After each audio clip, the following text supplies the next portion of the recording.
আসসালামু আলাইকুম। সংবাদে আপনাদের সবাইকে স্বাগত জানাচ্ছি। আমি ফিরোজ তোহা। শুরুতেই আরবে কেবলস সংবাদ শিরোনাম।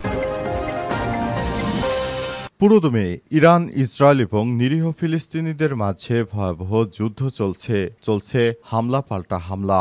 এরই মাঝে আমাদের হাতে এসে পৌঁছেছে এই যুদ্ধের সর্বশেষ গুরুত্বপূর্ণ সবথেকে তাজা আপডেট সংবাদ আপনাদের জানিয়ে দিব।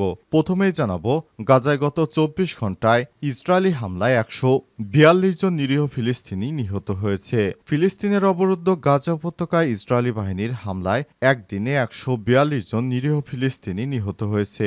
২০২৩ সালের অক্টোবর থেকে ইসরায়েলের অব্যাহত আক্রমণে নিহতের সংখ্যা প্রায় ৫৭,০১২ জনে পৌঁছেছে। আজ তুর্কি বার্তা সংস্থা আনাদোলো এজেন্সির এক প্রতিবেদনে এই তথ্য নিশ্চিত করা হয়েছে।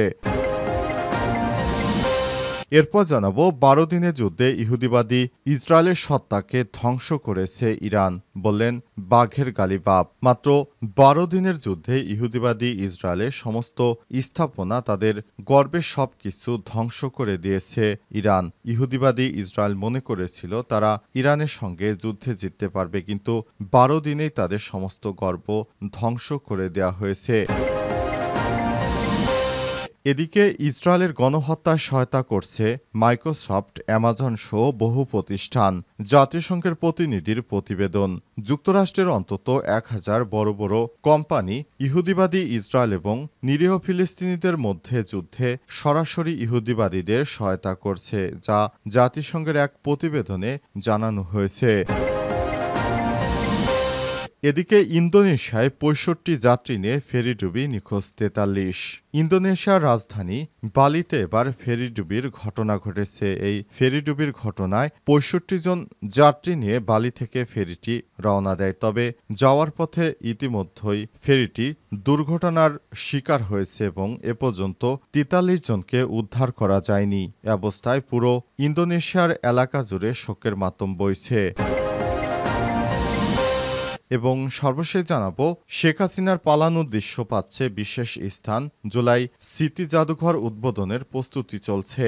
ছাত্র জনতার জীবন রক্তের বিনিময়ে অর্জিত গণ অভ্যুত্থানের স্মৃতির স্মরণে গণভবনকে জাদুঘরে রূপান্তরের কাজ শেষ পর্যায়ে রয়েছে। এখন চলছে জাদুঘরের জন্য স্মারক সংগ্রহের কাজ। ৫ই আগস্ট প্রধান উপদেষ্টা ডক্টর মোহাম্মদ ইউনূস এর জাদুঘরটি উদ্বোধনের কথা রয়েছে, সেই অনুযায়ী প্রস্তুতি চলছে। প্রিয় দর্শক, এতক্ষণ শুনছিলেন সংবাদ শিরোনাম, এবারে বিস্তারিত।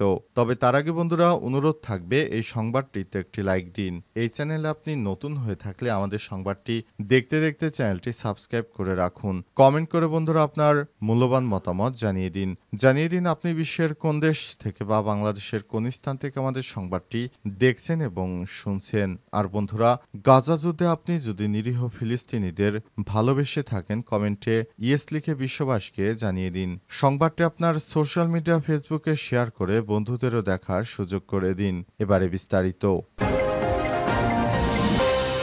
গাজায় ইসরায়েলি হামলায় গত ২৪ ঘন্টায় নিহত ১৪২ জন নিরীহ ফিলিস্তিনি। ফিলিস্তিনের অবরুদ্ধ গাজা উপত্যকায় ইসরায়েলি বাহিনীর হামলায় একদিনে ১৪২ জন ফিলিস্তিনি নিহত হয়েছে। এতে ২০২৩ সালের অক্টোবর থেকে ইসরায়েলের অব্যাহত আক্রমণে নিহতের সংখ্যা ৫৭,০১২ জনে পৌঁছেছে। আজ তুর্কি বার্তা সংস্থা আনাদোলো এজেন্সির এক প্রতিবেদনে এই তথ্য জানিয়েছে। গাজা স্বাস্থ্য মন্ত্রণালয়ের এক বিবৃতিতে জানিয়েছে, গত ২৪ ঘন্টায় আরও ৪৮৭ জন ফিলিস্তিনি আহত হয়েছে। ফলে ইসরায়েলি আক্রমণে আহতের সংখ্যা ১,৩৪,৫৯২ জন দাঁড়িয়েছে।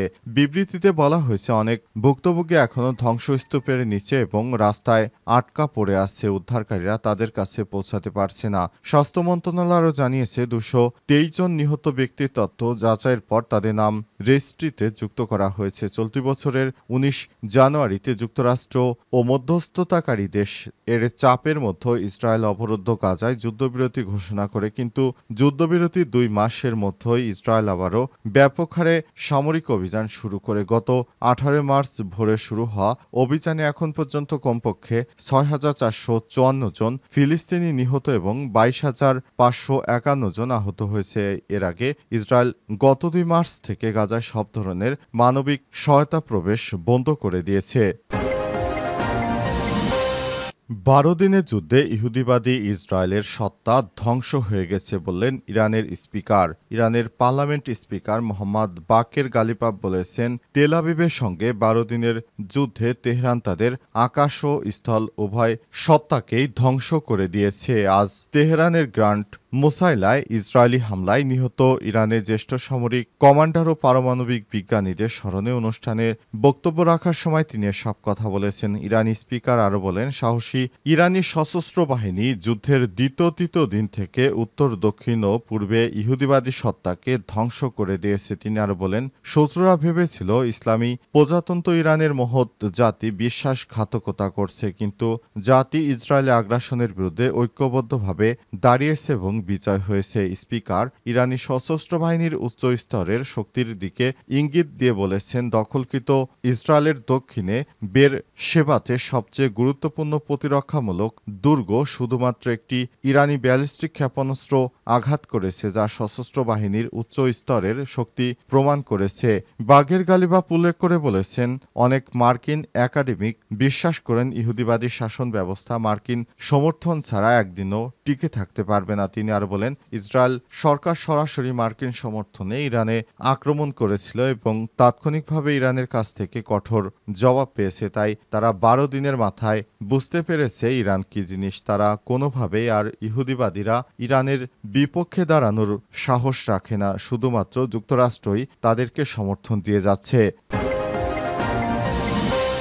ইসরায়েলের গণহত্যায় সহায়তা করছে মাইক্রোসফট, গুগল, অ্যামাজন সহ বহু প্রতিষ্ঠান। জাতিসংঘের প্রতিনিধির প্রতিবেদন। অধিকৃত ফিলিস্তিন অঞ্চলে নিযুক্ত জাতিসংঘের বিশেষ দূত ফ্রান্সেসকো আলবানিস একটি নতুন প্রতিবেদন প্রকাশ করেছে। প্রতিবেদনে আন্তর্জাতিক আইন লঙ্ঘন করে ফিলিস্তিনের বাস্তুচ্যুত এবং গাজায় গণহত্যা যুদ্ধে ইসরায়েলকে সহায়তাকারী অনেক প্রতিষ্ঠানের নাম উঠে এসেছে। ফ্রান্সেসকো আলবানিস সর্বশেষ প্রতিবেদনটি জেনেভা একটি সংবাদ সম্মেলনে উপস্থাপন করার কথা রয়েছে। এতে 48টি প্রতিষ্ঠানের নাম সরাসরি উল্লেখ করা হয়েছে, যার মধ্যে রয়েছে যুক্তরাষ্ট্রের টেক জায়ান্ট মাইক্রোসফট সহ বিভিন্ন গুরুত্বপূর্ণ কোম্পানি, যার মধ্যে অ্যামাজনও রয়েছে। হিসেবে 1000টিরও বেশি কর্পোরেট প্রতিষ্ঠানের একটি ডেটাবেস তৈরি করা হয়েছে। প্রতিবেদনে বলা হয়েছে, ইসরায়েলের চিরস্থায়ী দখলদারিত্ব অস্ত্র প্রস্তুতকারক ও বড় প্রযুক্তি প্রতিষ্ঠানগুলোর জন্য আদর্শ পরীক্ষার ক্ষেত্র হয়ে উঠেছে, যেখানে চাহিদা যোগানের সুযোগ রয়েছে নজরদারি, ঘাটতি নেই কোনো জবাবদিহি, বিনিয়োগকারী এবং সরকারি বেসরকারি প্রতিষ্ঠানগুলো নির্বিঘ্নে মুনাফা করার সুযোগ পাচ্ছে।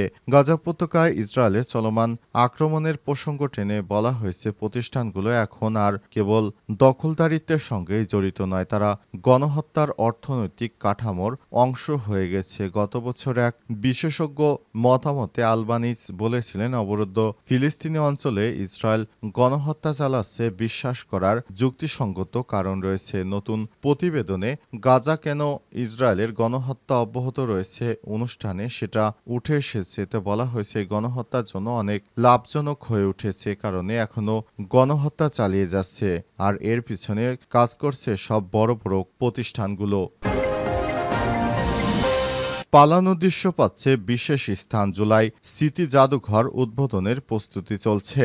ছাত্র জনতার জীবন রক্তের বিনিময়ে অর্জিত গণ অভ্যুত্থানের স্মৃতি স্মরণে গণভবনকে জাদুঘরে রূপান্তরের কাজ শেষ পর্যায়ে রয়েছে। এখন চলছে জাদুঘরের জন্য স্মারক সংগ্রহের কাজ। 5 আগস্ট প্রধান উপদেষ্টা ডক্টর মোহাম্মদ ইউনূসের জাদুঘরটি উদ্বোধনের কথা রয়েছে, সেই অনুযায়ী প্রস্তুতি চলছে।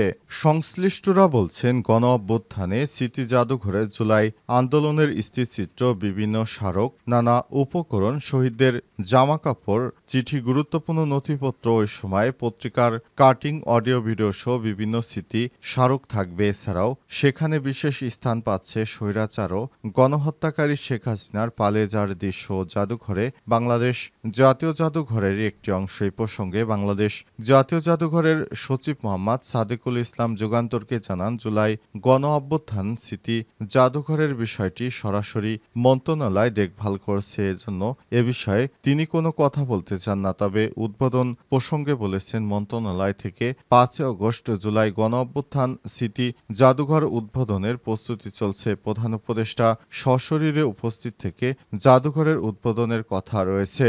তথ্য অনুসন্ধান থেকে জানা যায়, জুলাই গণঅভ্যুত্থানের স্মৃতি জাদুঘরের জন্য স্মারক সংগ্রহ করতে আর্কাইভ কালেকশন টিম দেশ জুড়ে কাজ করছে। দেশের কারো কাছে কোনো স্মৃতি স্মারক থাকলে তা জাদুঘরে পৌঁছানোর জন্য বিজ্ঞাপন সম্প্রচারের উদ্যোগ গ্রহণ করেছে সংস্কৃতি মন্ত্রণালয়।